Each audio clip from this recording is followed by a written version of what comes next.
মুর্শিদাবাদের কাশিম বাজারের ব্যাসপুর শিব মন্দির। মুর্শিদাবাদের বহরমপুর শহরের অপর একটি অতি প্রাচীন ও পুরাতন মন্দির হলো ব্যাসপুর শিব মন্দির। কাশিম বাজারে ব্যাসপুরে অবস্থিত এই বিখ্যাত শিব মন্দির কথিত রয়েছে যে পণ্ডিত রামকেশব দেব শর্মন 1811 সালে এই মন্দির তৈরি করেন। এই মন্দিরটির স্থাপত্য শৈলী খুব সুন্দর। এরকম উঁচু মন্দির এখানে আর নেই। অনেকের মতে আবার রানী ভবানীর তৈরি বরানগরের মন্দির থেকে অনুপ্রাণিত হয়ে এই মন্দির তৈরি হয়েছে। সময়ের সঙ্গে সঙ্গে এই মন্দিরটি জরাজীর্ণ হয়ে পড়ে 1918 সালে মুর্শিদাবাদের লালগোলার মহারাজা যোগীন্দ্র নারায়ণ রায় বাহাদুর এই মন্দিরের সংস্কার করেন। সব আগে থেকে আমরা অনেক দিন আগে থেকে আমাদের উৎসব একটা মেতে উঠেছে। আমাদের মন্দিরের সমস্ত যারা ভক্তগণ আছে, সেবকগণ আছে, তারা সমস্ত নিজের নিজের দায়িত্ব পালন করছে।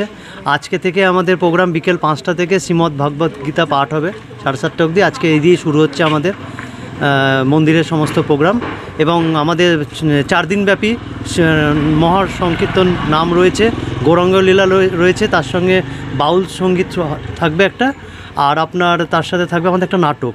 তখন এই মন্দিরের সংস্কারের তত্ত্বাবধানে ছিলেন আইনজীবী ও জাতীয়তাবাদী নেতা রায় বাহাদুর বৈকুণ্ঠনাথ সেন। 1995 সালে মহারাষ্ট্রের অমিত কুমার ভোসলে আবার এই মন্দিরের সংস্কার করেন। মন্দিরে বিভিন্ন স্থাপত্য শৈলীর মিশ্রণে তৈরি। মন্দিরে কার্নিশ সহ চালা পদ্মফুলের 8 পাপড়ি। মন্দিরে 8 কোণযুক্ত চূড়া আছে। মন্দিরের চূড়ায় কলস ও ত্রিশূল আছে, যা উল্টো পদ্মের মতো দেখতে। মন্দিরের গায়ে দুর্গা, কালী, রাধা মাধব, গণেশ, সিংহ, হাতি, সর্প ইত্যাদি অঙ্কিত। মন্দিরের প্রবেশপথে মন্দিরের গায়ে রাম রাবণের যুদ্ধ, কৃষ্ণলীলা, বিষ্ণুর দশাবতার, মহিষাসুর মর্দিনী, ফুল লতাপাতা আঁকা। মন্দির সংস্কারের ফলে টেরাকোটার কিছুটা ক্ষতি হয়েছে। এই মন্দিরের উচ্চতা 57 ফুট। মন্দিরের গর্ভগৃহে আছে কোষ্ঠী পাথরের শিবলিঙ্গ, যার নাম ব্যাসদেব। কিছু আছে, প্রোগ্রাম আছে, এক এক দিন এক এক রকম প্রোগ্রাম লেখা আছে। আমাদের সিলেট বোর্ডে দেওয়া আছে, বুঝলেন। তাই আমরা কালেকশন করছি এখন আপাতত রাস্তার মাঝখানে যা হয় আমাদের কাছে এখানে কালেকশন ধরেন। এই শিবলিঙ্গের উচ্চতা 5 ফুট। সাম্প্রতিককালে মন্দিরটির সৌন্দর্যায়নে যথেষ্ট উদ্যোগ নেওয়া হয়েছে। মন্দিরের প্রবেশ পথের পাশেই তৈরি করা হয়েছে বিশাল হরগৌরীর মূর্তি। প্রধান মন্দিরের সম্মুখে তৈরি হয়েছে বিশাল নাট মন্দির। শিবরাত্রি উপলক্ষে চলে 4 দিনব্যাপী উৎসব। বহুদূর দূরান্ত থেকে ভক্তের সমাগম হয় এই মন্দিরে।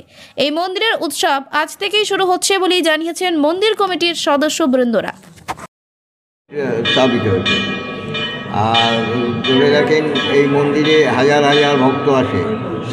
গোটা শ্রাবণ মাসটা আমাদের অনুষ্ঠান হয় এবং শিবরাত্রিরেও 5-7 দিন ধরে অনুষ্ঠান হবে, কীর্তন হবে, গান হবে, তারপরে রাস হবে, মানে মেলা কিছু হয় এবং 8-10 হাজার লোকের নরনারায়ণ সেবা হয়। মুর্শিদাবাদ থেকে কৌশিক অধিকারী রিপোর্ট, লোকাল 18 বাংলা।